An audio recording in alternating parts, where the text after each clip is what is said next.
योगेन चित्तस्य पदेन वाचां मलं शरीरस्य च वैद्यकेन योपाकरोत्तं प्रवरं मुनीनां पतञ्जलिं प्राञ्जलिरानतोऽस्मि।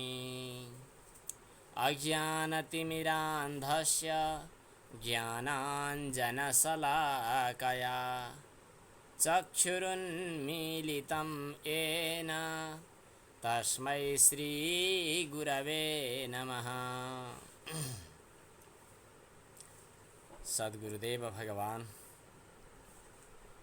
र योग दर्शनका प्रवर्तक आचार्य पतञ्जलिलाई वन्दना गरेर हजुरहरू सबैको अन्तश्चेतनालाई पनि वन्दना गर्दै पातञ्जल योग सूत्रको शुभारम्भ हुन्छ आजको पाठ।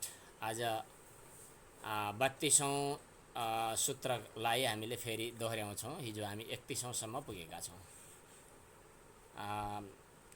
समाधिका विघ्नहरू, योग साधनाका विघ्नहरू के हुन् भन्ने कुरा हजुरहरूले अवश्य पनि खाली समयमा केही चिन्तन गर्नुभएको छ होला। सूत्र कण्ठ त हुनै पर्यो।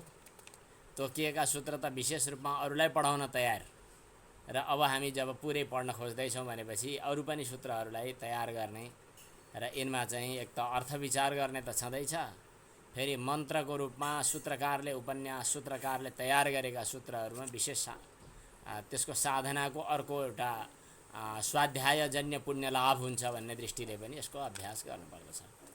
अब हामी आउँदैछौँ 32औं सूत्रमा। अथ एते विक्षेपाः समाधि प्रतिपक्षाः ताभ्यामेव अभ्यास वैराग्याभ्यां निरोद्धव्याः तत्र अभ्यासस्य विषयम् उपसंहरन् इदम् आह। व्यास भाष्यमा व्यासले लेख्नु भएको छ कि हामीले विक्षेप आदि समाधिका प्रतिपक्षहरू, समाधिका विघ्न बाधाहरू, विक्षेप सहभुवः भनेर बताइयो। यी दुःख दौर मनस्य अङ्गमे जयत्व श्वास प्रश्वास यिनीहरूलाई, त्यहाँभन्दा अगाडिका व्याधि स्त्यान इत्यादिहरू पनि एक किसिमका विक्षेप नै हुन्। यिनीहरू समाधिका विघ्न हुन्।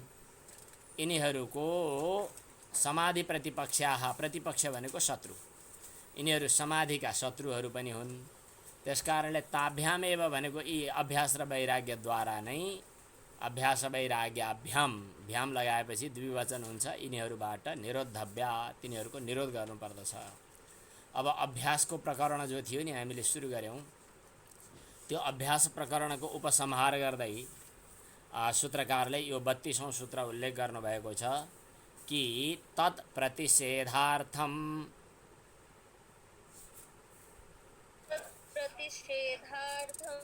एकतत्वाभ्यासः।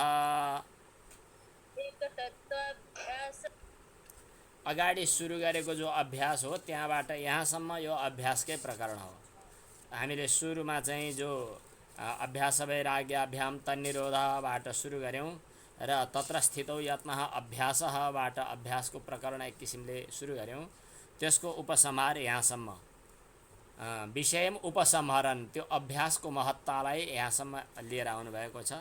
तत् प्रतिषेधार्थम भनेको ती विघ्न बाधाहरूको निषेधका लागि अथवा हटाउनका लागि, प्रतिषेध गर्नका लागि एक तत्वाभ्यास, एक तत्वको निरन्तर अभ्यास गर्नु। हामीले दुई प्रकरणमा बाँड्यौँ। एक किसिमका समाधिका विघ्नहरू, व्याधि स्त्यान इत्यादि, दोस्रो दुःख दौर मनस्य इत्यादि। यी दुवै किसिमका विघ्नहरूलाई नाश गर्नका लागि ईश्वर प्रणिधान त सबैभन्दा महत्त्वपूर्ण छँदैछ। ईश्वर प्रणिधानसँगै अथवा ईश्वर प्रणिधान अतिरिक्त अर्को दोस्रो उपाय यो पनि हो कि एकतत्वाभ्यास, कुनै एक वस्तुमा, एकतत्वाभ्यास भनेको कुनै एक वस्तुमा चित्तलाई स्थिर गराउने, यो अभ्यास भनेको बारम्बार प्रयत्न गरिरहने। यसपछि एकाग्रता पैदा हुन्छ। एकाग्रता पैदा भएपछि विघ्नहरू नाश हुन्छन्। यो साधन पनि ज्यादै महत्त्वपूर्ण छ। रोग लाग्यो म त मर्छु कि क्या हो भनेर रोगको चिन्तन गर्यो भने झन् बढी रोग बढ्छ भन्ने कुरा हामीले थाहा पायौँ। र कतिपय विदेशमा, हाम्रो स्वदेशमा त कहाँ हुन्छ र विदेशमा ओंकारको निरन्तर जप गरिरहेका रोगीहरूको बिचमा र ओंकारको जपको नगरेका रोगीहरूको बिचमा, अनि ओमको ध्वनि सुनिरहेका रोगीहरूको बिचमा, अनि कुनै पनि ध्वनि नसुनिरहेका रोगीहरूको बिचमा परीक्षण गर्दा जसले माने एकाग्रता मन्त्र जप अथवा कुनै ध्यान कुनै मन्त्र पाठहरू सुनेर वा गरेर एकाग्रताको अनुभव गर्नेहरूलाई रोग छिटो निको भयो भन्ने कुरा आएको छ। अरू स्त्यान संशय इत्यादिहरूमा त झन् त्यसले प्रभाव पार्ने नै भयो। जसरी श्रवणेन्द्रियद्वारा एक कुनै मन्त्र विशेषको श्रवणबाट अभ्यास गरियो भने त्यस्तै दर्शनबाट अथवा अरू कुनै प्रक्रियाबाट पनि चित्तलाई एकाग्र बनाउने प्रयास गर्दै अनि एकतत्वाभ्यासमा स्थिर रह्यो भनेदेखि यिनीहरू चाहिँ हुँदैनन् भन्ने कुरा यहाँ आयो। अब यसको दार्शनिक पाटो अलिकति छुट्टै। यो दार्शनिक पाटोको कुरा गर्ने बित्तिकै हजुरहरूलाई समस्या नपरेको विषय पनि उठ्छ। त्यतिखेर बिचमा साधकहरूको बिचमा जो दार्शनिकहरूको समुदायमा परिआएका समस्याहरूलाई पनि टीकाकारले समेट्नुपर्ने हुन्छ। त्यो कुरा अब यहाँ व्यास भाष्यमा उल्लेख गर्नुहुन्छ। तत्प्रतिषेधार्थम एकतत्वाभ्यासः, यो मूल सूत्रको अर्थ भइसकेपछि अब त्यसपछि चाहिँ व्यास भाष्य। विक्षेप प्रतिषेधार्थम एकतत्वावलम्बनम चित्तम अभ्यसेत। विक्षेपहरू नष्ट हुन् भन्नका लागि, प्रतिषेध भनेको निषेधका लागि, विक्षेप प्रतिषेधार्थम विक्षेपहरूको निषेधका लागि, विक्षेपहरू माने समाहित हुन् हटुन् भन्नका लागि एकतत्वावलम्बनम, कुनै एक तत्त्वमा अवलम्बन भनेको कुनै इष्टदेवताको ध्यान हो कि कुनै मन्त्र जप हो कि कुनै एक तत्त्व अभिमत इष्ट तत्त्वको अवलम्बन भनेको आश्रय लिएर चित्तलाई एकाग्र बनाउने अभ्यास गरिरहनु। यहाँसम्म कुरा ठिक छ। एक तत्त्वको माने चिन्तन गरेर अथवा एकाग्रताको अभ्यास गर्न यत्न गरिरहनु, तत्र स्थितो यत्नः अभ्यासः। यसो गरेपछि ती विक्षेपहरू नाश हुन्छन्। यो एउटा उपाय हो। महत्त्वपूर्ण उपाय त ईश्वर प्रणिधान अगाडि बताइ नै हालियो, यो चाहिँ भइहाल्यो। अब यहाँनेरि यस्यतुबाट जे कुरा सुरु गर्नुहुन्छ यो चाहिँ दार्शनिकहरूको आपसी विवाद हो। हजुरहरूले मनलाई के ठान्नुहुन्छ, कस्तो ठान्नुहुन्छ, कति प्रकारको ठान्नुहुन्छ, यसमा हाम्रो दार्शनिकहरूको विशेष गरी वैदिक दर्शनका अनुयायीहरूको बिचमा मलाई त लाग्छ यो सूत्रको व्यास भाष्य पढ्नका लागि राम्ररी एक दुई दिन लगाएर यति नै पढ्नुपर्छ, नत्र म बुझाउन सकिँदैन। तर संक्षेपमा जे बुझेको छु गुरु परम्पराबाट त्यति नै म बुझाउँछु। आत्माको सम्बन्धमा कुरो गर्दा पनि बौद्धहरू चाहिँ क्षणिक विज्ञानलाई आत्मा हो भनेर मान्छन्। त्यसमा पनि बौद्धहरूमा पनि शून्यवादी छन् एक थरी। उनीहरू शून्य नै, यो सम्पूर्ण जगत शून्यको नै यो एउटा विवर्त हो भनेर उनीहरूले माने। शून्यको विवर्त अर्थात् शून्यबाटै यो सम्पूर्ण जगत खडा भयो भन्ने माध्यमिक अनुयायीहरूले माने बौद्धहरूमध्ये। अर्का चाहिँ फेरि बौद्धहरूमध्ये योगाचार भन्ने छन्। योगाचारहरूले शून्यको यो विवर्त होइन, बुद्धिको विवर्त हो। तर बुद्धि कस्तो छ भने घैँटोलाई ग्रहण गर्ने बुद्धि घटाकार बुद्धि भयो, त्यो छुट्टै हो, मरिहाल्छ। अनि एकछिनपछि पटाकार बुद्धि आयो, त्यो छुट्टै बुद्धि हो। मठाकार बुद्धि हो भने बुद्धि छुट्टै हो भनेर चाहिँ अलग अलग विषयलाई ग्रहण गर्ने, जस्तै क ख ग घ ङ पढ्नु पर्यो भने कलाई विषय गर्ने बुद्धि, खलाई विषय गर्ने बुद्धि, गलाई विषय गर्ने बुद्धि छुट्टा छुट्टै हो भनेर भन्छन्। उनीहरूको यो सिद्धान्तलाई क्षणिक विज्ञानात्मवाद भनेर भनिन्छ। अर्थात् विज्ञान भनेको चेतना बुद्धि क्षणिक छ, त्यो क्षणिक बुद्धिलाई नै आत्मा ठान्नु पर्दछ भन्ने उनीहरूको सिद्धान्त हो, क्षणिक विज्ञानात्मवाद। क्षणिक विज्ञानात्मवादीहरूले बुद्धि चाहिँ छुट्टा छुट्टै छन्, हरेक विषयलाई ग्रहण गर्ने बुद्धि चाहिँ छिनछिनमा बदलिरहने बुद्धि छुट्टा छुट्टै छन् भनेर भन्ने भए। अब उनको मतलाई चाहिँ यहाँ खण्डन गर्ने कुरो छ। र नैयायिकहरूले वेदान्तीलाई पनि तिमीहरू नित्य विज्ञानलाई आत्मा मान्छौ, नित्य विज्ञानात्मवादी भनेर वेदान्तीहरूलाई पनि आरोप लाग्छ। र वेदान्तीहरू एक किसिमले भनियो भने चेतना नै आत्मा हो भन्ने त वेदान्तीहरू हुँदै हुन्।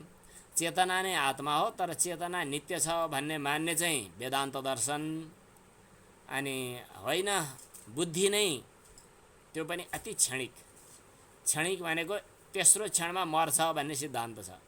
पहिलो क्षणमा त्यो जन्मियो, दोस्रो क्षणमा आफ्नो चर्तिकला देखायो, तेस्रो क्षणमा अनि दोस्रो अर्को बुद्धि पनि सल्कायो, अनि त्यसपछि तेस्रो क्षणमा त्यो बुद्धि मर्यो।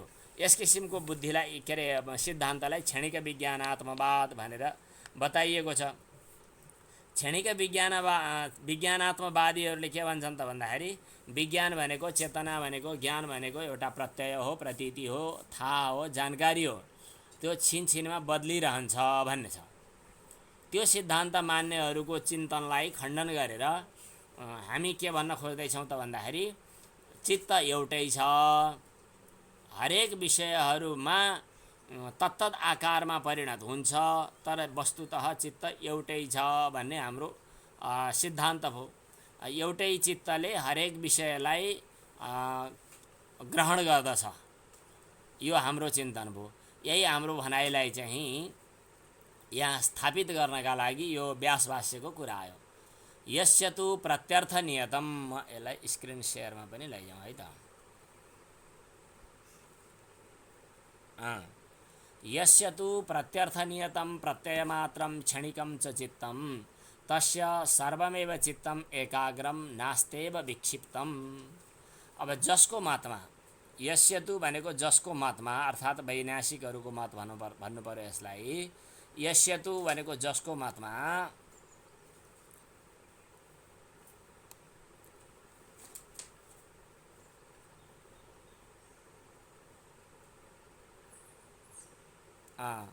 यस्य तु जसको मतमा क्षणिकमेव विज्ञानम, विज्ञान क्षणिक छ भन्ने कुरा उनीहरूले मानिसके हैन त। जसको मतमा चित्त क्षणिक छ, अर्थात् हरेक पदार्थहरूका लागि छुट्टा छुट्टै छ, घटलाई जान्ने छुट्टै, पटलाई जान्ने छुट्टै, निश्चित छ, क्षणिक छ, उनीहरूको मतमा चाहिँ हरेक चित्त छुट्टा छुट्टै एकाग्र हुनु पर्यो। हरेक चित्त छुट्टा छुट्टै एकाग्र हुनुको तात्पर्य के हो भने वह त्यसलाई के अरे विक्षिप्त कसरी मान्ने, त्यसलाई विक्षिप्त मान्न मिलेन। यस्य तु प्रत्यर्थ नियतम प्रत्यय मात्रम, ज्ञान मात्र, ज्ञान भने विज्ञान भन्छन् अथवा चेतना भन्छन्, जे भने पनि हरेक विषयका लागि तोकिएको छुट्टा छुट्टै जो ज्ञान हो त्यो क्षणिक छ। अनि चित्तम च तस्य सर्वमेव चित्तम एकाग्रम नास्तेव विक्षिप्तम, त्यसको मतलब के भयो भने हरेक चित्त एकाग्र हुन्छ, कुनै पनि दिन कुनै पनि चित्त कहिले पनि विक्षिप्त हुन परेन। किनभने घटलाई चिन्यो, घट चित्त घटाकार बन्यो, पटलाई चिन्यो पटाकार बन्यो, पटाकार बन्ने चित्त घटाकार चित्त होइन, घटाकार बन्ने चित्त पटाकार होइन भनेपछि हरेक चित्तले हरेक क्षण छुट्टा छुट्टै वस्तुलाई ग्रहण गरेको हुन्छ, त्यो त्यतिखेर समाप्त भइहाल्यो, त्यसको अस्तित्व त्यति नै हो। भनेपछि भौतारिने, बौखलाउने, यत्तिकै बिनामेसो भएर हिँड्ने खाले चित्त त कुनै हुने नै भएन उनीहरूको सिद्धान्त अनुसार। हरेक विषयमा निश्चित भएको ज्ञान मात्रलाई क्षणिक चित्त हो भनियो भनेदेखि हरेक चित्तले एक एक विषयलाई ग्रहण गरेकै हुन्छ, एकाग्र भइहाल्यो, हरेक चित्त हरेक क्षण एकाग्रै भइरहने भयो, विक्षिप्त कसैलाई भन्नै नमिल्ने भयो, भन्नै नपर्ने भयो। यदि पुनः इदम सर्वतः प्रत्याहृत्य एकस्मिन् अर्थे समाधीयते, अब त्यसलाई उनीहरूले के भन्लान् त भन्दाखेरि छुट्टा छुट्टै चित्त त हुन्, चित्त त हरेक ज्ञेय पदार्थ पिच्छेका छुट्टा छुट्टै हुन्छन्, तर घटलाई जान्ने चित्त पनि, पटलाई जान्ने चित्त पनि, यावत चित्तहरू सबैलाई एकै ठाउँमा ढुङ्ग्रोमा हाल्ने। जस्तै के भन्छ, कलशको पूजा गर्दाखेरि चाहिँ गङ्गाजीको जल, गण्डकीको जल, भागीरथीको जल, के अरे यमुनाको जल, समुद्रको जल सबै एक कलशमा राख्छु भने जस्तै घटाकार चित्त, पटाकार चित्त, मठाकार चित्त, सब चित्तलाई एक ठाउँमा ल्याएर राख्छु, समाहित गर्छु, अनि एकाग्र हुन्छ भन्ने हो भनेदेखि प्रत्येक पदार्थका लागि निधो गर्न सकिएन कि त्यो यसो भन्न पाइएन कि हरेक चित्त हरेक विषयका लागि छुट्टा छुट्टै हो भन्न पाइएन। किन छुट्टा छुट्टैमा छरिएको चित्त एक ठाउँमा लिएर आउँछु भनिसकेपछि त हरेक चित्त हरेक वस्तुका लागि छुट्टा छुट्टै हो भन्न पनि मिलेन।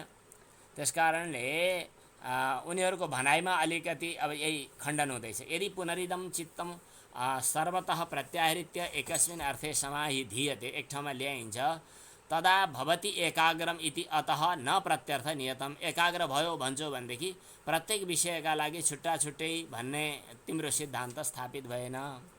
अब योपि सदृश प्रत्यय प्रवाहेण चित्तम एकाग्रम मन्यते। सदृश प्रत्यय भनेको उस्तै उस्तै ज्ञानको प्रवाह भएको हुनाले चित्तलाई एकाग्र भएको हो भन्ने मान्छु भन्छौ भनेदेखि त्यसको एकाग्रता पनि प्रवाह चित्तको धर्म हो भन्ने मान्छौ भनेदेखि एकम नास्ति प्रवाह चित्तम, एउटै प्रवाह चित्त मान्न मिलेन। किनभने चित्त त एकछिन एउटा विषयलाई ग्रहण गरेपछि मरिहाल्छ भन्ने सिद्धान्त छ क्षणिक सिद्धान्तवादीहरूको, क्षणिक विज्ञानात्मवादीहरूको। क्षणिक भएको हुनाले त्यो प्रवाह चित्तको एउटै धर्म हुने र एक ठाउँमै प्रवाहित भइरहने भन्ने कुरा पनि मान्न मिलेन। अथ प्रवाहांशस्यैव प्रत्ययस्य धर्म, यदि प्रवाहको अंश रूप ज्ञानको धर्म हो भनेर मान्ने हो भने पनि सर्वः सदृश प्रत्यय प्रवाही वा विसदृश प्रत्यय प्रवाही एउटै विषयमा समान विषयमा प्रवाहित भइरहेको छ भन्ने कि छुट्टा छुट्टै विषयमा प्रवाहित भएको छ भन्ने कि हरेक विषयका लागि छुट्टा छुट्टै छ भनेको भन्ने हो कि त्यस पक्षमा पनि प्रत्येक विषयका लागि प्रत्येक चित्त छुट्टा छुट्टै हुन्छ भन्ने हो भने चित्तको विक्षेप भयो भन्नै नमिल्ने भयो। त्यसकारण अब हामीले हाम्रो सिद्धान्त के उनीहरूलाई स्थापित गर्न चाहन्छौँ भन्दा एकम भनेको चित्त एउटै छ। अन्तिम पङ्क्तिले माथिको सबै अर्थ बुझाउँछ, अन्तिम पङ्क्तिमा दृष्टि दिनु। तस्मात् त्यसकारणले एकम एउटा छ चित्त, अनेकार्थम भनेको छुट्टा छुट्टै वस्तुलाई पनि ग्रहण गर्दछ, अनेक विषयहरूमा माने अवस्थित हुन्छ चित्त, यो सिद्धान्त हो। यदि च चित्तेन एकेन अनन्विताः स्वभावभिन्नाः प्रत्ययः जायरन्, यदि चित्त एउटा चित्तमा अन्वित नभएका छुट्टा छुट्टै प्रत्ययहरू अर्थात् ज्ञानहरू हुन्छन् भन्ने हो भनेदेखि कथम अन्य प्रत्यय दृष्टस्य, ला यहाँ त झन् अर्को कुरा पनि आयो। अन्य प्रत्यय दृष्टस्य यो कुरा कस्तो भनेदेखि एउटा इन्द्रियले अथवा इन्द्रियले पनि नभनौँ, हाम्रो आँखाले एकैछिन चाहिँ के देखो त भन्दाखेरि रूप देखो, मतलब घैँटो देखो अथवा मोबाइल देखो, कुनै एन्ड्रोइड मोबाइल देख्यो। अनि एन्ड्रोइड मोबाइल देखिसकेपछि तदाकार प्रतीति भयो, त्यो मोबाइल देख्ने जो चित्त हो, सम्झिने चित्त हो, त्यो त नष्ट भयो, भिन्न भिन्नै भइसकेपछि। अब त्यसपछि एप्पल आयो अर्को, एप्पल मोबाइल ल्याउने बेलामा योभन्दा त्यो राम्रो वा त्योभन्दा यो राम्रो भनेर जो प्रतीति हुने गर्दछ हाम्रो, त्यो प्रतीति अब कसरी हुने? किनभने त्यो बोध गर्न लागेको बेला यो बोध नहुने, यो बोध गर्न लागेको बेला त्यो बोध नहुने स्थिति आउँछ। यदि च चित्तेन एकेन अनन्विताः, एउटै चित्तमा अनन्वित भएका, अन्वित भनेको अन्वित नभएका छुट्टा छुट्टै स्वभाव भिन्न भिन्न भएका प्रत्यय ज्ञानहरू हुन्छन् भन्ने हो भने अर्को ज्ञानले, अर्को प्रतीतिले, अर्को चेतनाले, अर्को विज्ञानले थाहा पाएको अर्को विज्ञानले स्मरण कसरी गर्ने? हिजो अनुभव गरेको चिज अहिले कसरी स्मरण गर्ने? हिजो अनुभव गर्ने चेतना हिजै समाप्त भयो विज्ञान, आज अनुभव गर्ने विज्ञान आजै समाप्त भयो भनिसकेपछि त्यसको एक आपसमा सम्बन्ध कसरी मान्ने भन्ने कुरा यहाँ आयो। कथम स्मर्ता स्यात्, कसरी अघिल्लो अनुभवलाई अर्काले स्मरण गर्ने? किन अन्य प्रत्ययोपचितस्य च कर्माशयस्य, अर्को प्रतीतिले जम्मा गरेको अनुभवलाई अर्को प्रतीतिले उपभोग गर्ने, यो कुरा त सम्भव हुन सक्दैन।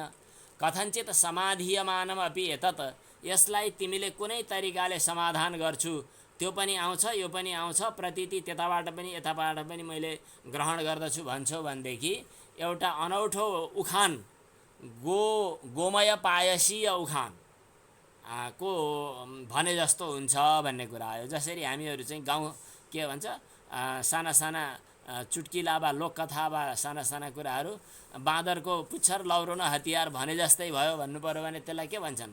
हो त्यस्तै, एउटा दृष्टान्त दिएर हो त्यस्तै, न्याय भनेको त्यस्तै शैलीलाई अनुसरण गर्ने भयो। के भन्दा गोमय पायसीयम, गोमय पायसीयम भनेको के हो त भन्दाखेरि खिर पकाउने कुरा आयो। खिर पकाउँदा आवश्यक पर्ने दुध के हो त भन्दा गाईबाट आएको दुध हो भनेपछि गाईबाट आउने चिज जो हो त्यसबाट खिर पाक्छ भनिसकेपछि गाईबाट आउने गोबर पनि हुन्छ, त्यसकारणले गोबरबाट खिर पाक्छ त? पाक्दैन नि। त्यसकारणले जसले जे काम गर्ने हो त्यसले त्यही काम गर्ने हो। जुन जुन छन् चित्तवृत्तिहरू सबैले एउटै विषयमा आएर काम गर्दछन् भन्ने हो भनेदेखि गोमय पायसीय उदाहरण चाहिँ आउने स्थिति आउँछ। त्यसकारण तिमीले भनेको चाहिँ छुट्टा छुट्टै चित्त छुट्टा छुट्टै विषयलाई ग्रहण गर्दछ, अथवा कुनै एक विषयमा आउने हो भने पनि छुट्टा छुट्टै चित्तको प्रवाह आइपुग्छ भन्ने कुरा पनि मिलेन। हुन त उनीहरूले यसको दृष्टान्त अर्कै ढङ्गले दिन्छन्, त्यसको पनि खण्डन यहाँ भइसकेको छ। किञ्च स्वात्मानुभवापन्नवश्चित्तस्य अन्यत्वे प्राप्नोति। यदि चित्त छुट्टा छुट्टै हुन्छ, छुट्टा छुट्टै विषयलाई ग्रहण गर्दछ भन्ने हो भने तिम्रो आफ्नो अनुभवलाई पनि ढाँट्नु पर्ने हुन्छ। आत्मानुभव अपन्नव, आफ्नो अनुभवलाई पनि अपन्नव भनेको चाहिँ अलिकति धोका दिनुपर्ने हुन्छ यदि चित्त छुट्टा छुट्टै हो भन्ने हो भने। कसरी? अब यसको लागि दृष्टान्त हेर्नुहोस्। कथम, कसरी भन्दा यो आयो अगाडि। यत् अहम अद्राक्ष्यम तत् स्पृशामि, मैले जे देखेँ नि त्यसलाई समातेँ भन्नु पर्यो। यच्च अस्प्राक्षम, माने जसलाई मैले छोएँ, तत् पश्यामि, त्यसलाई हेरिरहेको छु भन्ने किसिमको बोध त हुन्छ। छुट्टा छुट्टै ज्ञान हुन् भन्ने हो भनेदेखि छुनेवाला ज्ञान छुट्टै हो अनि हेर्नेवाला ज्ञान छुट्टै हो भनेपछि अघिल्लो ज्ञानले चाहिँ छोइने वस्तु मलाई छुँदै गरेको अनुभव गर्यो, अनि त्यो अनुभववाला ज्ञान त मरिसक्यो, ज्ञान माने चित्त, त्यो अनुभव गर्नेवाला चित्त त मरिसक्यो। अब फेरि त्यसैलाई मैले हेरेँ भन्दै गर्दा त्यो हेरुन्जेल त त्यो मरिसकेको हुन्छ। त्यस कारणले यो हाम्रो जो अनुभव हो नि, मैले तिमीलाई जसलाई देखेको थिएँ अब त्यसैलाई मैले आज हातले समातेँ भन्ने जो प्रतीति हो, यो प्रतीति चाहिँ फेल खान्छ। किन? प्रतीति छुट्टा छुट्टै मान्ने हो भने प्रत्ययिनीमा अभेदेन उपस्थितः। किञ्च स्वात्मानुभवापन्नवश्चित्तस्य अन्यत्वे प्राप्नोति। कथम, कसरी?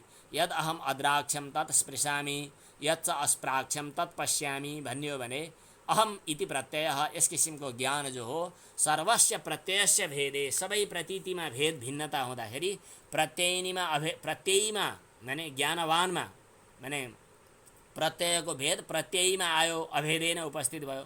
त्यो कसरी समाधान गर्ने?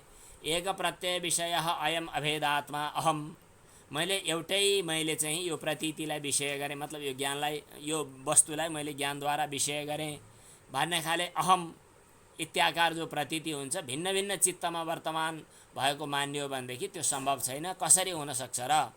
अनि अर्को कुरा, स्वानुभव ग्राह्यश्च अयम अभेदात्मा अहम इति प्रत्ययः। अहम एतत् कार्यम करोमि, मैले यो काम गरेँ, मैले यो अनुभव गरेँ इत्यादि अनुभूतिले पनि त्यसलाई अभेद नै भन्न सपोर्ट गर्दछ। न च प्रत्यक्षस्य महात्म्यम, यो कुरा हामीले अनुभवबाट सिद्ध गरिसक्यौँ। यो हामीले प्रत्यक्ष प्रक्रियाद्वारा थाहा पाएको कुरालाई तिमीले तर्क खोजेर अनुमान प्रमाण श्रमाण के लगाएर के अरे चित्त छुट्टा छुट्टै हुन्छन् भनेर चित्तलाई भिन्न भिन्नै मान्ने तिम्रो भनाइ जो हो त्यो गलत छ। न च प्रत्यक्षस्य महात्म्यम, प्रत्यक्षको महिमालाई अरू प्रमाणान्तरेण भनेको अनुमान आगम आदि प्रमाणद्वारा हेप्न मिल्दैन, यसलाई दबाउन मिल्दैन भन्छ। न च प्रत्यक्षस्य महात्म्यम प्रमाणान्तरेण अभिभूयते, अभिभूत गर्न मिल्दैन। प्रमाणान्तरम च अरू प्रमाण पनि प्रत्यक्षको पुच्छर लाग्ने हुन्। प्रत्यक्ष प्रमाण हुँदाहुँदै अरू प्रमाणलाई अगाडि सार्न मिल्दैन। प्रत्यक्ष प्रमाणद्वारा अहम भनेर मैले यो अनुभव गरिरहेको छु भन्ने जो अनुभव छ, यो अनुभवले के कुरा सिद्ध गर्दछ त भन्दा एकम चित्तम, चित्त एउटा छ, अनेकार्थम भनेको भिन्न भिन्नै वस्तुमा अवस्थित रहन्छ, अर्थात् भिन्न भिन्नै विषयलाई ग्रहण गर्दछ भन्ने कुरा यो सिद्धान्त हो। यो चाहिँ दार्शनिक विवादको विषयलाई यहाँ उठाइएको हो। हामी साधना नै गर्ने र के हाम्रो पतञ्जलिले भन्नुभएको चित्तको वृत्तिको अनुभव गरिसकेका व्यक्तिहरूका लागि चाहिँ यसको धेरै ठुलो चिन्ता गरिरहनु पर्ने स्थिति छैन। अब अगाडि जाउँ। यस्य चित्तस्य अवस्थितस्य इदं शास्त्रेण परिकर्म निर्दिश्यते तत् कथम। अब जब चाहिँ चित्तको निर्मल बनाउने उपाय, चित्तस्य अवस्थितस्य इदं शास्त्रेण परिकर्म निर्दिश्यते, शास्त्रले गतिविधिहरू जे बताए यिनीहरूको अनुभूति गर्ने कसरी, यिनीहरूको कार्यान्वयन गर्ने कसरी भन्ने कुरामा चाहिँ अब यो अर्को प्रक्रिया सुरु भयो, अर्को सूत्र सुरु भयो यहाँनेरि। यस्य चित्तस्य अवस्थितम, अवस्थित चित्तको शास्त्रद्वारा सम्प्रज्ञात समाधि तक पुर्याउने जो प्रक्रिया हो अथवा साधन हो, अरू साधनहरू, ती साधनहरू के हुन सक्छन्, यिनीहरूको वर्णन के हुन सक्छ भन्ने कुरा अब यो सूत्रमा छ। यो सूत्र हजुरहरूले प्रयोगमा पनि ल्याउन सजिलो छ, व्यवहारमा ल्याउन सजिलो छ, तर भन्नाले कार्यान्वयन अभ्यासमा लान त अलिक गाह्रो होला, तर प्रक्रिया चाहिँ सजिलो छ। त्यसकारण यो पनि ज्यादै महत्त्वपूर्ण लाग्छ। मैले त यो एउटा साधन मात्रै नभएर कहिले कहिले त सिद्धि पनि हो कि अथवा लक्षण पनि हो कि भन्ने पनि अनुभव गर्दछु। अब सूत्र पढौँ। मैत्री करुणा मुदितोपेक्षाणां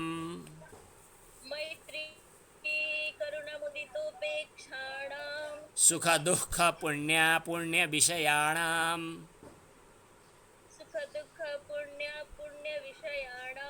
त्यहाँ सुखमा विसर्ग छैन, दुःखमा दुःख भन्न त थाल्नु पर्दैन, तर हामी स्वाभाविक रूपमा अलिकति उच्चारण गर्छौँ पनि, थोरै याद गर्ने हो कि यहाँ बिचमा विसर्ग पनि छ। सुख दुःख पुण्य पुण्य विषयाणां भावनातश्चित्त प्रसादनम्। जो अभ्यास गरिसक्नुभएकाहरूलाई त एकदम मिठो भइहाल्यो, अरू सबैले पनि अभ्यास गर्नु होला। यो कस्तो भने 3-4 किसिमका मानिसहरू हाम्रो समुदायमा छन्। कोही चाहिँ सुखी मानिसहरू छन्, क्या मस्त छन्। कोही चाहिँ दुखी छन्, एकदमै हैरान परिरहेका। कोही चाहिँ पुण्यात्मा छन्, कोही पापी छन्। यसरी बुझौँ, यी 4 किसिमका समाजमा मान्छेहरू छन्। तिनीहरूसँग हामीले के कस्तो व्यवहार गर्ने। कहिले कहिले के हुन्छ त भन्दाखेरि कोही पापी छन्, कोही मदिरापान गरेर हिँडिरहेका छन्, कोही चाहिँ ढङ्ग नपुगेर दुखी भइरहेका छन्। उनीहरूसँगै गएर उनीहरूसँगै चाहिँ हामीले गर्ने व्यवहार कस्तो, उनीहरूसँगै आफू पनि फेरि प्रभावित हुने, उनीका पछि लाग्ने, यी कामहरू कतिसम्म गर्ने कतिसम्म नगर्ने, हाम्रो व्यवहारमा पुरै परिवर्तन ल्याउने कुराहरू यसमा सङ्केत गरिएको छ। कार्यान्वयन गर्न हामीले जिम्मेवारी लिनुपर्नेछ। सुखी दुखी पुण्यात्मा र पापी 4 किसिमका मानिस छन्। यिनीहरूका लागि हामीले 4वटा व्यवहार गर्नु पर्यो। मैत्री भनेको मित्रता, करुणा भनेको दया, अनि चाहिँ मुदिता भनेको प्रसन्नता, र चाहिँ उपेक्षा भनेको बेवास्ता गर्ने। कोसँग? सुखी मानिसहरूसँग मित्रता गरिहाल्ने, साथी बनाउने। दुखी मानिसहरूमा घृणा नगर्ने, दया गर्ने, करुणा गर्ने। उनीहरूलाई केही सहयोग गर्नु छ भने सहयोग गर्ने, दिनु छ भने दिने, तर पछि लागिरहने पनि होइन, करुणा गर्ने बस। अनि चाहिँ पुण्यात्मा व्यक्तिहरू कोही भेटिए भने खुसी हुने। खुसी हुने भनेको कसैले ओहो उहाँ त धेरै पुण्य गर्नुभयो भनेपछि हाम्रो प्राय प्रचलन के हुन्छ, ईर्ष्या गरिहाल्ने। ईर्ष्या गर्ने होइन, खुसी हुने। मैले देखेको छु, धेरै सन्त महात्माहरूलाई पनि मैले अनुभव गरेको छु। सन्त महात्मा साँच्चै हुनुहुन्छ कि हुनुहुन्न भन्ने कुराको लक्षण यति छिटो चुड्की बजाउँदा जस्तो छिटो थाहा हुन्छ कि अर्को सन्त महात्माको, अर्को विद्वानको प्रशंसा सुनाइदिनुपर्छ। एउटा कोही महात्मालाई अथवा कोही विद्वानलाई हजुरको बारेमा कुरै नगर्ने।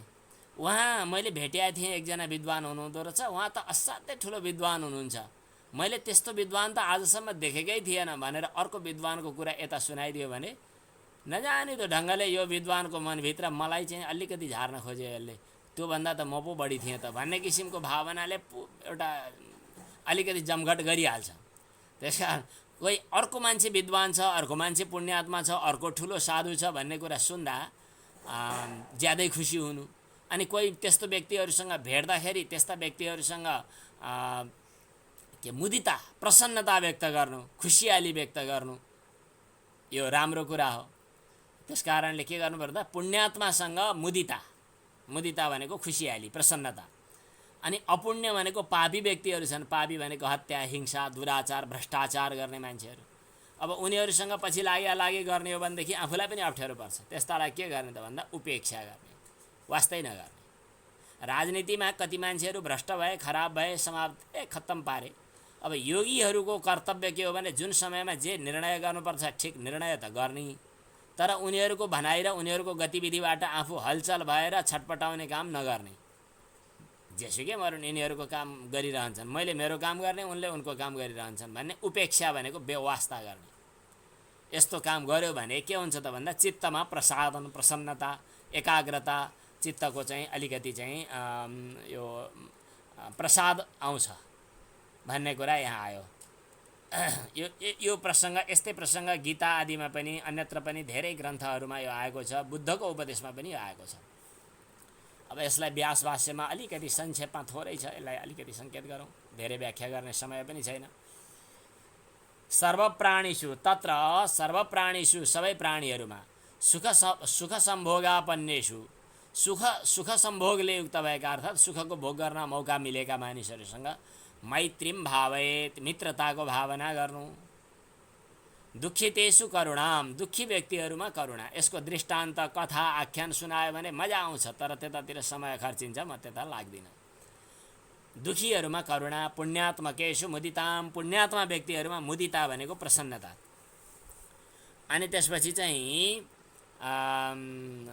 अपुण्यशीलेषु उपेक्षाम, अपुण्यात्मा दुःखी अथवा पापीहरूसँग, दुःखी होइन पापी, एक थरी दुःखी हुन्छन्, एक थरी पापी हुन्छन्।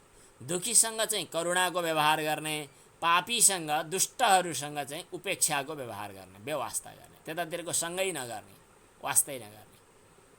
उपेक्षाम एवं अस्य भावयतः, यस प्रकारको भावना गर्ने व्यक्तिलाई अब यो दुई दृष्टिले कुरा गर्न सकिन्छ। एउटा त चित्तमा एकाग्रता सुरु भइहाल्यो, यो प्रत्यक्ष अनुभव पनि गर्न सक्नुहुन्छ।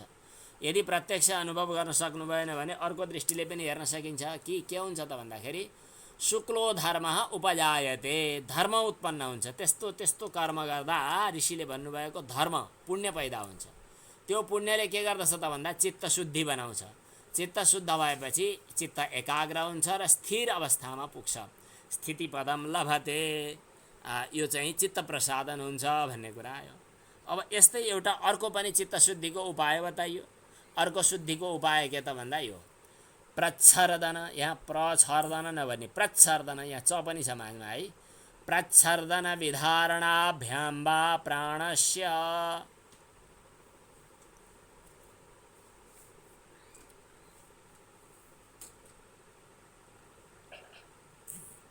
प्रच्छर्दन विधारणाभ्यां वा प्राणस्य,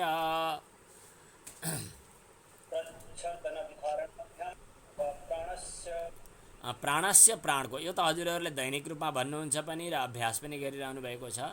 प्राणस्य, प्राणको प्रच्छर्दन र विधारण दुई प्रक्रियाबाट पनि चित्त एकाग्र बनाउन सकिन्छ।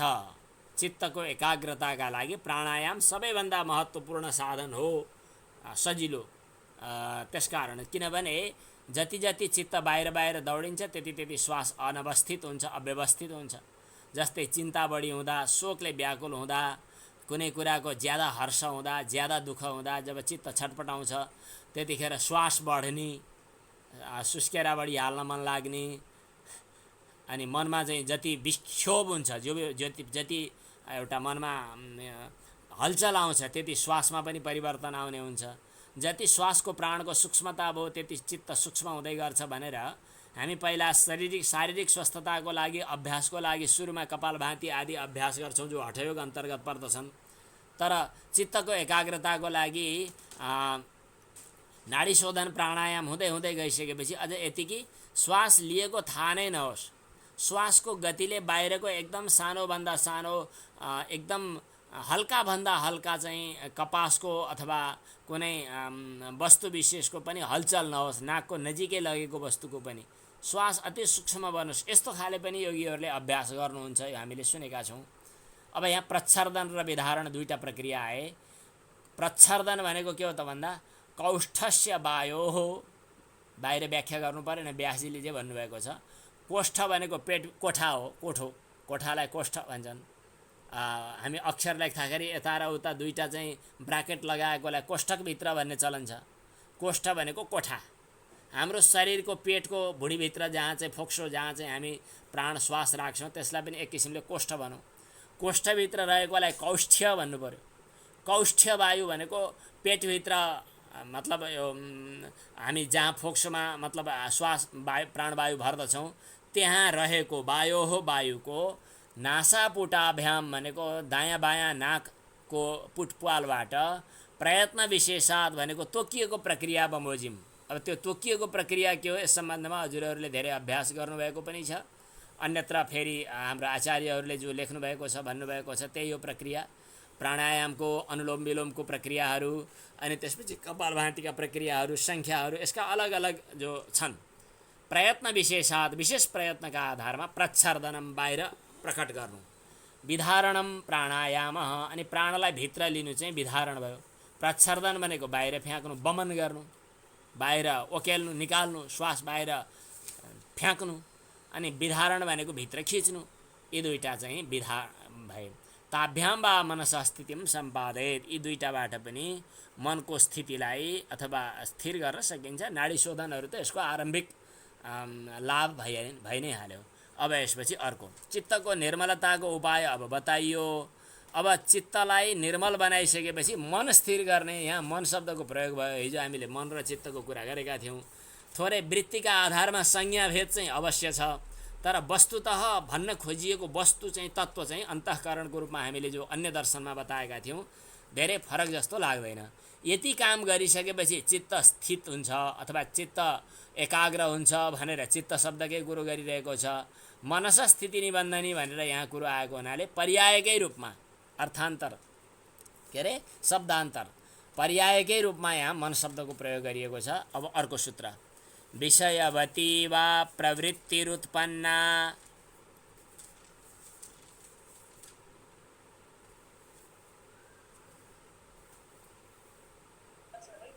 मनसस्थिति निबन्धनी विषयवती वा प्रवृत्तिरुत्पन्ना मनसः स्थिति निबन्धनी। यसको विशेष तात्पर्य विशेष व्याख्यानहरू हजुरहरूले त गर्नुहुन्छ नै। सायद यो हाम्रो तोकिएका सूत्रहरूमा यो पर्दैन पनि होला जस्तो लाग्छ अहिले, तर पनि विशेष अध्ययनका लागि यो आवश्यक छ। विषयवती यो चाहिँ फेरि हाम्रो पूर्व सूत्रमा हामीले जो अगाडि पढिसकेका छौँ त्यो सूत्रसँग पनि सम्बन्ध रहन्छ र यसको पनि व्याख्या धेरै गहिरो छ। विषयवती भनेको विषयवाली भनेको विषयलाई ग्रहण गर्ने, प्रवृत्ति भनेको प्रवृत्ति, उत्पन्ना भनेको पैदा भयो भने प्रवृत्ति स्त्रीलिङ्गी भएको हुनाले विषयवती शब्द राखियो। विषयवती भनेको विषयलाई ग्रहण गर्नेवाली जो प्रवृत्ति हो, हामीले नेपाली भाषामा भन्नुपर्दा वाला भन्दा हुन्छ। विषयलाई ग्रहण गर्ने जो प्रवृत्ति हो त्यो प्रवृत्ति उत्पन्न गरेर पनि मनको नियन्त्रण गर्न सकिन्छ। मनसः मनको स्थिति भनेको नियन्त्रण गर्ने, स्थितिलाई अवस्थित गर्ने अथवा नियन्त्रित गर्ने काम गर्न सकिन्छ। यो प्रवृत्तिले नै पनि मनको स्थितिलाई निर्धारित गर्दछ, बाँध्दछ, आबद्ध गर्दछ भन्ने कुरा आयो यहाँ। तर यसको चाहिँ सम्बन्ध चाहिँ तेस्रो अध्यायको 36औं तेस्रो विभूतिपादको 36औं सूत्रसँग पनि सम्बन्ध राख्छ र त्यसभन्दा बाहेक हामीले जो अगाडि बताइसकेका छौँ यो मृदु मध्यधि मात्रत्वा ततोपि विशेषः, त्यसभन्दा बाहेक अर्को सूत्र छ यहाँ, त्यो सूत्रसँग पनि सम्बन्ध राख्छ। यसले विषयवती वा कुनै विषयको यो सम्प्रज्ञात समाधिका सम्बन्धमा हामीले जो अगाडि चर्चा गरेका थियौँ, ग्राह्य ग्रहण र ग्रहित्री समापत्ति के भनेर बताएका थियौँ। वितर्कानुगत, विचारानुगत, आनन्दानुगत र अस्मितानुगत, त्यो सूत्रको तात्पर्यसँग पनि सम्बन्ध राख्छ। यसलाई मैले अहिले सङ्केत मात्रै गरेँ। यस सङ्केतबाटै हामीले बिस्तारै यसलाई बुझ्न अभ्यास गर्नुपर्ने हुन्छ। विषयवती वा प्रवृत्तिरुत्पन्ना मनसः स्थिति निबन्धनी, यसको सामान्य अर्थ के हो भने विषयवती भनेको विषय को अनुभव गर्नेवाली चित्तवृत्ति। विषयको अनुभव गर्ने चित्तवृत्ति भन्नाले अभ्यास गर्दा गर्दै साधकलाई दिव्य विषयहरूको अनुभव हुन्छ। दिव्य विषय भन्नाले अहिले हामीले लौकिक रूपमा अनुभव गर्ने विषयभन्दा फरक विषयहरूको अनुभव हुन्छ। त्यस्तो खाले जो वृत्ति हो त्यो वृत्तिलाई चाहिँ विषयवती वृत्ति भनेर भन्छौँ। त्यो विषयवती वृत्ति चाहिँ अलौकिक वृत्ति हो। जस्तै प्रतिभाको विशेष उपयोगबाट भूत भविष्यत वर्तमान कुराहरू फ्याट्टै थाहा पाइने, अनि प्रातिभ श्रावण भनेको छ, अनि कानले चाहिँ दिव्य अनाहत शब्दहरू सुन्ने, कहीँ यो चाहिँ त अनाहत शब्दको श्रवणका सम्बन्धमा कहीँ शङ्ख बजाएको जस्तो आवाज, कहीँ चाहिँ मुरली बाँसुरी बजाएको जस्तो आवाज, कहीँ नदीको प्रवाह जस्तो आवाज, यस्तो आवाज चाहिँ हामी त सामान्यतया आवाज आहत गरेर सुन्ने गर्दछौँ, अर्थात् बजाएर सुन्छौँ। नबजाइएको बाजा त्यसलाई अनाहत नाद भन्छन्। त्यसलाई दिव्य शक्ति, दिव्य विषयको उपभोग भनौँ न, दिव्य विषयको ग्रहण हुने पनि स्थिति आउँछ। त्यहाँ 6वटा जो विभूतिपादको 36औं सूत्रमा 6वटा छुट्टा छुट्टै सिद्धिहरू, 6 किसिमका छुट्टा छुट्टै विषयको भोग भनेर बताइएको छ। त्यो समाधिको फलको रूपमा माने विभूतिमा प्रातिभ भनेको प्रतिभाद्वारा भूत भविष्यत वर्तमान कुराहरू, नभएका कुराहरू थाहा पाउने, अनि छेकिएका कुराहरू थाहा पाउने, अकस्मात कसैले केही कुरा भनेको छ अथवा भनेको छैन, लुकाएको छ, छिपाएको छ, ढाँड्छस् भनेर भन्न जानिने, त्यस्तो यी प्रतिभाद्वारा आउने विशेष विषयहरू कहिले श्रवणद्वारा। अनि वेदना भनेको छोएर थाहा पाउने, त्यो चिसो छ, तातो छ, त्यो खस्रो छ, मोटो छ, यो थाहा पाउने।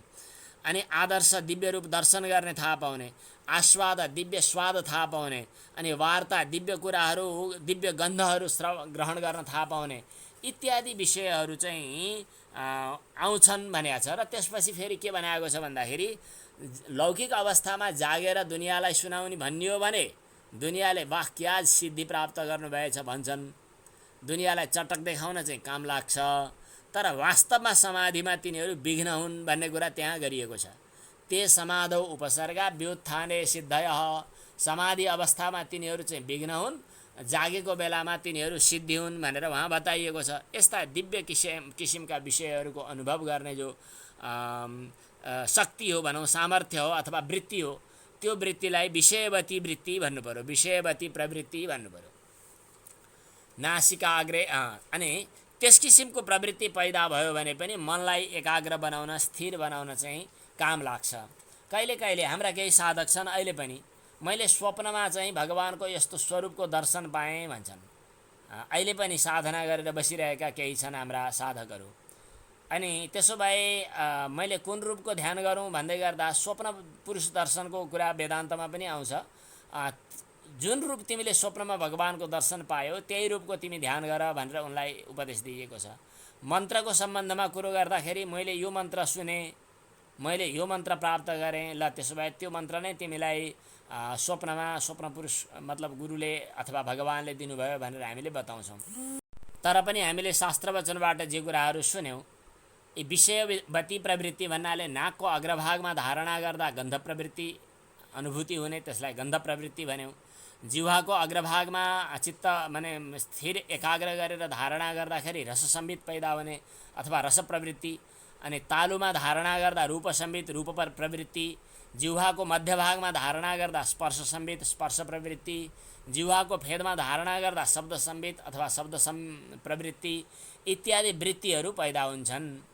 यिनीहरूले चित्तलाई स्थिर बनाइदिन्छन्। जिह्वामूले शब्द संवित इति एता प्रत्ययः उत्पन्नाः चित्तम स्थितौ निबध्नन्ति, चित्तलाई स्थित बनाउँछन् यिनीहरूले। मैले स्क्रिन सेयर गर्न छुटेको रहेछ कि जस्तो लाग्यो, स्क्रिनलाई म जोड्छु।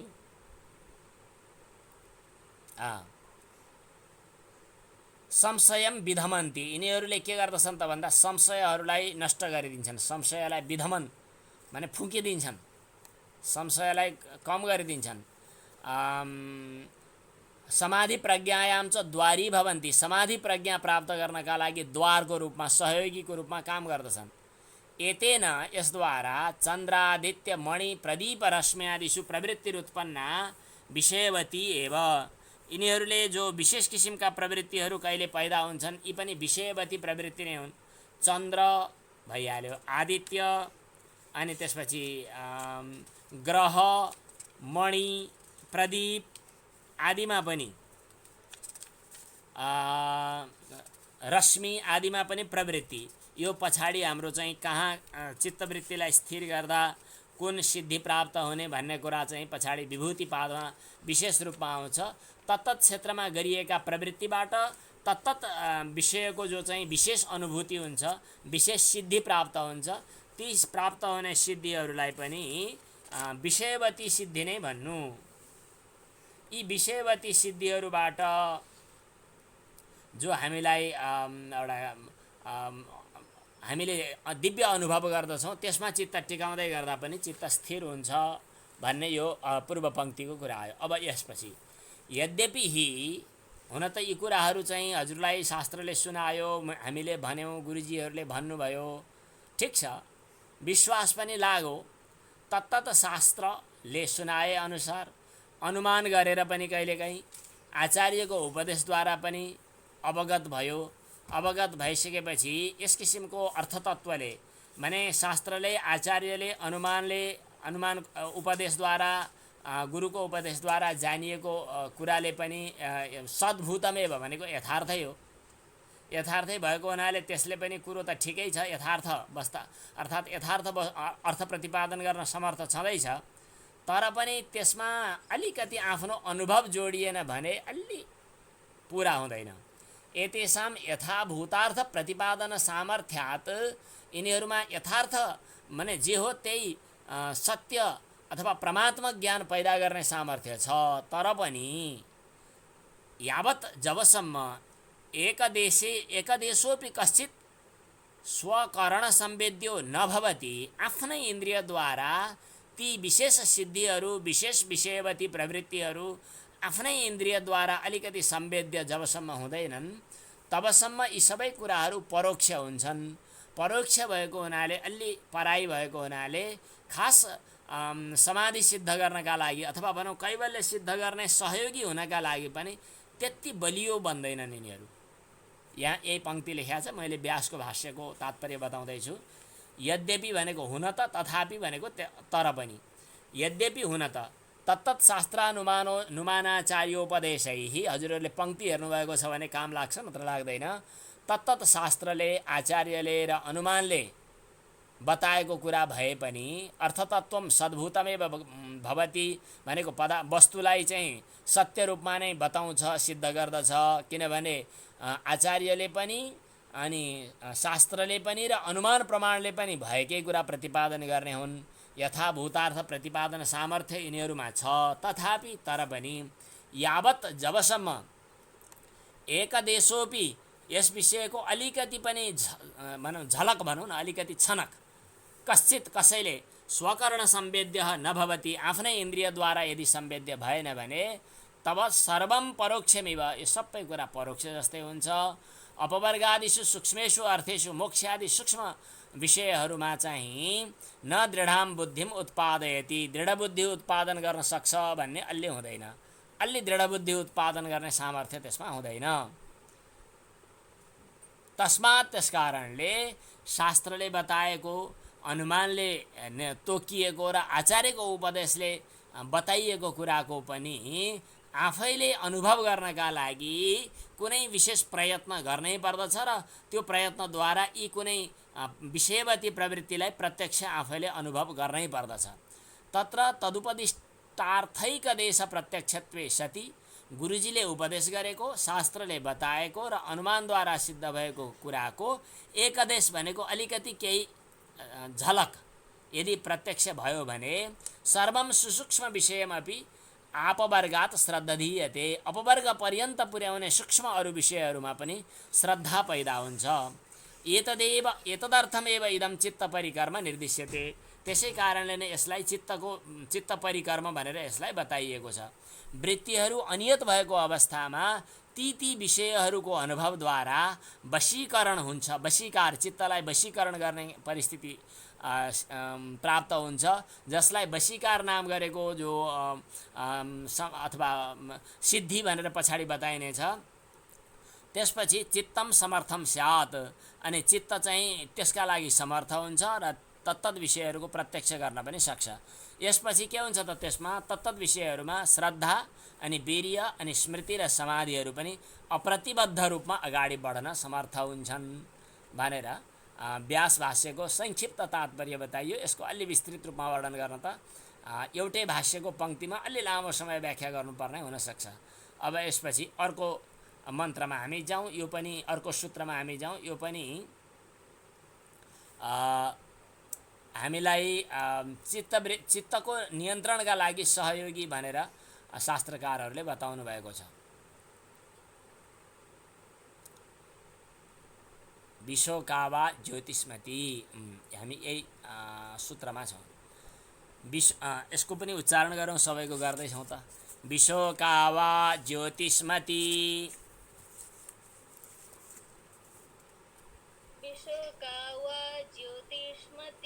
वा अथवा यसभन्दा बाहेक विशोका भनेको शोकरहित, ज्योतिष्मती भनेको ज्योतिष्मती प्रवृत्ति पनि उत्पन्न हुन्छ र त्यसले मनसः स्थिति निबन्धनी अघिल्लो सूत्रसँग जोडिएर अर्थ गर्नुपर्दछ, मनलाई स्थिर बनाउन सहयोग गर्दछ।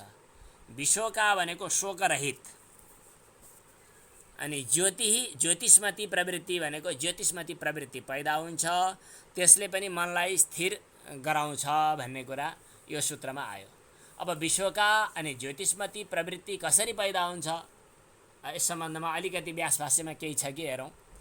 प्रवृत्ति ही उत्पन्न, यस किसिमको प्रवृत्ति पैदा भयो, प्रवृत्ति भनेको मनको वृत्ति विशेष, प्रवृत्ति पैदा भयो भने मनलाई स्थिर बनाउनका लागि ठुलो भूमिका निर्वाह हुन सक्छ। मनसा स्थिति निबन्धनी इति अनुवर्तते, अघिल्लो सूत्रबाट मनसा स्थिति निबन्धनी भन्ने कुरा यहाँ अनुवर्तन भएको मान्नुपर्दछ। अब यो ज्योतिष्मती प्रवृत्ति विशोका प्रवृत्ति कसरी त, हृत्पुण्डरीके धारयतः या बुद्धि संवित, जब हामी हृत्पुण्डरीक अर्थात् हृदय कमलमा चित्त स्थिर बनाउँछौँ, धारणा गरिरहन्छौँ, त्यतिखेर जो बुद्धि संवित पैदा हुन्छ, बुद्धिसत्वम, त्यतिखेर त्यो बुद्धिको सत्ता जो हो भास्वरम प्रकाशमान, आकाशकल्पम भनेको ज्योति आकाश जस्तो, त्यहाँ स्थिति वैशारद्याद प्रवृत्ति, त्यहाँ स्थितिको विशारद, त्यहाँको स्थितिको माने एकाग्रता स्थितिको चाहिँ विशेष गहिराई हुँदै गरिसकेपछि त्यस किसिमको प्रवृत्ति पैदा हुन्छ, जो सूर्य इन्दु ग्रहण मणि, इन्दु ग्रह मणि प्रभा रूपाकारेण विकल्पते, कहीं सूर्यको रूपमा अनुभव हुने, कहीं चन्द्रमाको रूपमा अनुभव हुने, कहीं ग्रहको रूपमा अनुभव हुने मणि, अनि मणिको प्रभा, कान्ति, ज्योति, झल्का, यस्तो कहिलेकाहीँ यद्यपि यसै किसिमको धारणा र गहिराइमा नभए पनि ध्यानमा कहिले एकदम चित्त एकाग्र हुँदै गर्दा कता कता अलि झल्का हजुर हामीलाई पनि अनुभव भएको हुनसक्छ। यस किसिमको विकल्प माने प्रवृत्ति पैदा हुन्छ। तथा अस्मितायाम, अब यहाँनेरि जो अघि हामीले ग्राह्य ग्रहण र ग्रहिताको कुराहरू पहिला गरेका थियौँ, हामीले यो चित्रपदबाट हो, त्यो ग्राह्य ग्रहण र ग्रहिताको क्रमशः हामी सायद यसमा गहिराइमा पुगेको जस्तो लाग्छ। यसलाई व्याख्या गर्दै जाँदा अझ स्पष्ट हुन्छ। पहिला विषयको रूपमा अनुभव गर्ने कुरा आयो अघिल्लो सूत्रमा। यो अघिल्लो सूत्रमा चाहिँ विषयवती वा प्रवृत्तिरुत्पन्ना भन्नाले ती विषयहरूको रूपमा अनुभव गर्ने भन्ने कुरा आयो। त्यहाँ चाहिँ ग्राह्य रूप अगाडि आयो। अनि हामीले जो पहिला बतायो नि, स्थूल विषयाकार वृत्ति बनाउने यो वितर्कानुगत समाधि, सम्प्रज्ञात समाधिको अवस्था। अनि त्यसपछि चाहिँ ग्राह्य नै अवस्थामा जब सूक्ष्म विषयहरूको ग्रहण गर्ने कुरा आयो, सूक्ष्म इन्द्रियका शक्तिहरूको ग्रहण गर्ने कुरा आयो अथवा विषय भए, त्यतिखेर विचारानुगत भनेर हामीले बतायौँ। यी दुईटा चाहिँ ग्राह्यको रूपमा, विषयको रूपमा अघिल्लो सूत्रमा बताइयो। अब यसपछि ग्रहणको रूपमा अथवा यसभन्दा अगाडि यो चाहिँ विशोका वा ज्योतिष्मतीमा चाहिँ यो ग्राह्यमै अन्तःकरणको रूपमा भनौँ न, जो विचारानुगत समाधि हो, विचारानुगत समाधिलाई जोडिएको जस्तो लाग्छ यसमा। यसलाई अझै मनन गरेर अझै यसलाई एकाग्रतापूर्वक चिन्तन गर्नुपर्ने देखिन्छ। अनि त्यसपछि फेरि ग्रहणमा आइपुग्छ। ग्रहणमा आउने भनेको चाहिँ चित्त नै यस किसिमको अस्मिता मात्रम भवति, अनि ग्रहिताको रूपमा पनि फेरि बिस्तारै पुग्छ। तथा अस्मितायाम समापन्नम चित्तम निस्तरङ्ग महोदधिकल्पम, तरङ्ग रहितको समुद्र बराबरको भनेर कस्तो मिठो छ। तरङ्ग लहर निस्किँदै ननिस्किएको समुद्र बराबरको शान्त अनन्त अस्मिता मात्र चित्तवृत्ति रहन्छ। यो कुराको प्रमाणको रूपमा व्यास भाष्यमा पनि व्यासले अरु पूर्वाचार्यको यो सङ्केत गर्नुभएको छ। तम अणुमात्रम आत्मानम अनुविद्य अस्मीति एवं तावत सम्प्रजानीत भनेर चाहिँ यसको प्रमाणको रूपमा उपस्थापित गर्नुभयो। तम भनेको त्यो, अणुमात्रम भनेको अणुमात्र भएको, आत्मानम भनेको आत्माको स्वरूपलाई, अनुविद्य जानेर, अस्मि इति एवं म त्यही हुँ भन्ने किसिमको, तावत सम्प्रजानीते त्यतिखेर यस किसिमको अनुभव गर्दछ भन्यो। यसा द्वै विश्वका विषयवती वा अघिल्लो मन्त्र अघिल्लो सूत्रमा बताइएको विषयवती र यो सूत्रमा बताइएको विश्वका भनिने यी दुईटा जो अनि अर्को फेरि तेस्रो अस्मिता मात्रा छ। अस्मिता मात्रा प्रवृत्ति जो पहिला ग्राह्य अनि ग्रहण र ग्रहिता। अस्मिता मात्रा यो चाहिँ के होला ग्रहिता होला के अरे अस्मितानुगत पक्कै पनि ग्रहिता भयो अनि आनन्दानुगत भनेर ग्रहण भयो अनि त्यसपछि विषयानुगत र विचारानुगतको रूपमा ग्राह्य भयो। यस प्रकार हामीले जो पहिला चर्चा गरेका थियौँ ग्राह्य ग्रहिता र ग्रहण भनेर तिनीहरूको सँग सम्बन्ध छ यसको। यस किसिमको प्रवृत्ति जो पैदा हुन्छ यो प्रवृत्तिलाई ज्योतिषमती प्रवृत्ति भन्छ। यसले योगीको चित्तलाई स्थिर बनाउने काम गर्दछ। स्थितिपदम लभते इति। अब यसपछिका सूत्रहरूमा धेरै व्याख्या छैन। संक्षेपमा सूत्र मात्रै हामीले पढ्दा पनि हुन्छ। वीतराग विषयं वा चित्तम उच्चारण गरौँ। वीतराग विषयं वा चित्तम चित्तलाई राग रहित बनाइदिने, राग द्वेष सर्वथा नष्ट भएको अवस्थामा पुर्याइदिने। जसको चित्त राग द्वेष रहित बनेको छ त्यस्तो चित्त पनि स्थिर हुन्छ, त्यसमा कुनै समस्या नै भएन। अब त्यसपछि अर्को चित्तवृत्तिलाई एकाग्र बनाउने प्रक्रिया यो त यहाँ कहाँ पो पुगेछ हाम्रो, यो चाहिँ स्वप्न निद्रा ज्ञानालम्बनम वा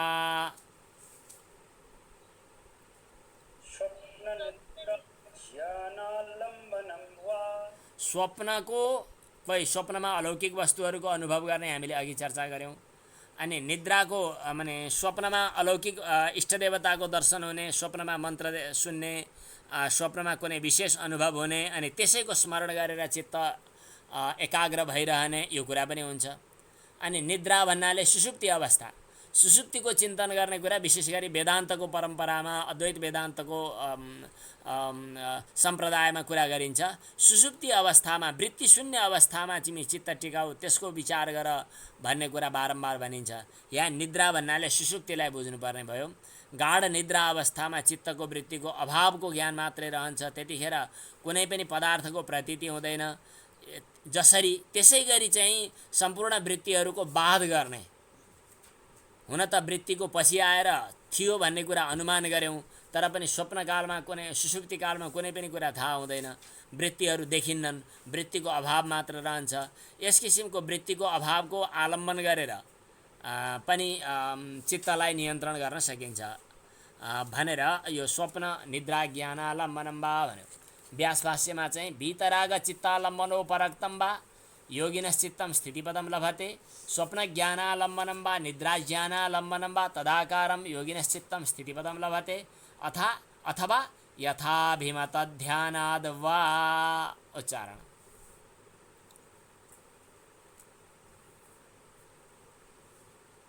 यदेव अभिमतम जो आफूलाई अभिमत छ अर्थात् चित्त बुझ्छ, खुसी लाग्छ मनमा, जसमा हजुर जसमा चाहिँ चित्तवृत्ति टिकाउन चाहिँ मन लाग्छ। जस्तै मलाई त भगवान् शिवजीको रूप मनपर्छ, मलाई त होइन कृष्णको स्वरूप मन पर्दछ, मलाई त ओङ्कारको ध्यान गर्न मन लाग्छ, मलाई त बिन्दु मात्रै ध्यान गर्न मन लाग्छ इत्यादि कुनै यदेव अभिमतम जुन अभिमत कोही होला त्यस किसिमको कुनै तत्त्वको कुनै वस्तुको ध्यान गर्न पनि सकिन्छ।